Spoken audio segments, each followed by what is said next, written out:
The wind blew hard across the Arizona desert that morning, carrying the scent of gunpowder and dying horses. The sun was cruel, bleeding gold fire across a land where mercy had long been forgotten. A cowboy named Eli Mercer rode alone, his hat brim shadowing eyes that had seen too much war and too little love. His horse, Dustfoot, stumbled with exhaustion, yet Eli pushed on, because somewhere beyond those red cliffs lay his bounty, a woman the army called the Apache Queen.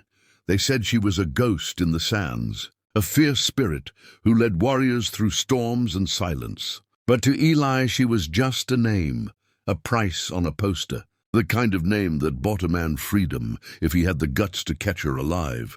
But when the first arrow hissed past his cheek and buried into the sand, Eli realized the desert was not his friend anymore. Within moments, the cliffs came alive with shadows, Apache riders, painted in ash and fury, circling him like spirits of vengeance. Eli reached for his revolver, but before he could aim, a voice rang out, soft, commanding, and cold as steel. "Drop your gun, cowboy." He turned slowly, and that's when he saw her, the Desert Apache Queen. Her face was painted with white, clay and streaks of red, eyes fierce like mountain fire. And yet behind that rage flickered something heartbreakingly human. She stood tall on a black stallion, a rifle aimed at his heart.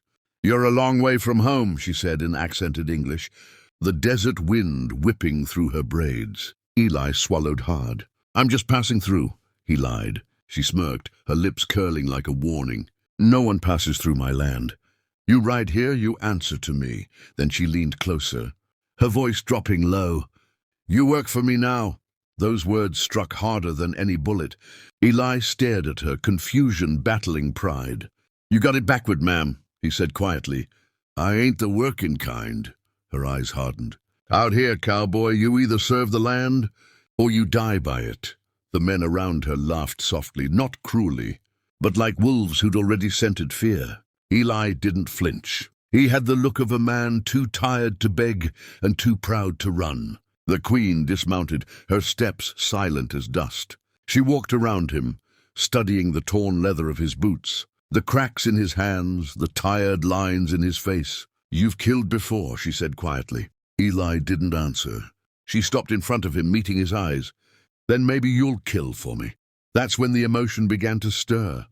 Not in her voice, but in the stillness between them. A desert breeze swept across, carrying the faint sound of distant drums. Eli saw something, a flicker of pain behind her strength, as if every order she gave cost her a piece of her soul.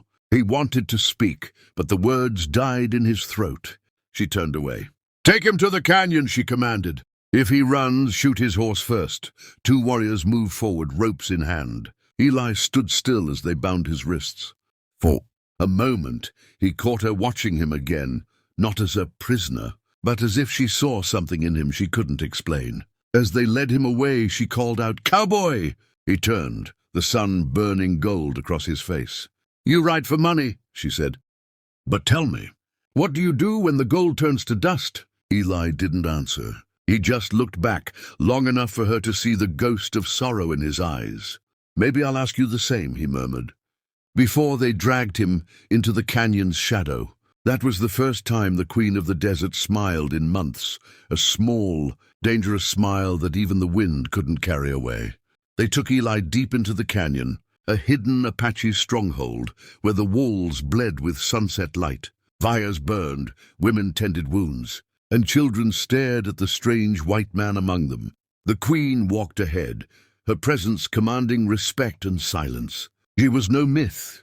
She was a leader forged from blood and broken promises. Her people had been hunted, betrayed, and driven into the desert, and now she was the storm that the white men feared. Yet in her eyes tonight, there was something different, a restlessness she couldn't name. That cowboy. He had looked at her not with hatred, but with a kind of understanding. As the fire cracked and shadows danced along the canyon walls, she found herself thinking of his eyes, the same way one remembers a scar that never healed right. Later that night, when she entered his tent, Eli was awake, hands still bound, his gaze steady. "You're not like the others," she said softly. "Most men beg by now." Eli chuckled under his breath. "I've been begging all my life just for the wrong things." "Like what?" she asked. He hesitated. "Peace, maybe, a home, a reason to stop fighting ghosts." Her expression shifted. For a heartbeat. The Queen was no longer a warrior, just a woman who understood what it meant to live haunted. She walked closer, crouched down, and studied his face under the flickering firelight. "You killed my people once," she said quietly. Eli didn't move. "Maybe I did. Maybe I killed someone's brother without even knowing his name." "War don't care about names." She stared at him, anger and grief warring in her chest. "Then why should I let you live?" He looked up at her, calm, resigned. "Maybe 'cause you're tired of burying good men. And maybe you see something in me that reminds you of what you lost." Her hand trembled on the knife at her belt. "You think you understand me?" "No," he said softly. "But I'd like to." For a long moment neither spoke. Only the fire crackled, and the desert whispered secrets too old to name.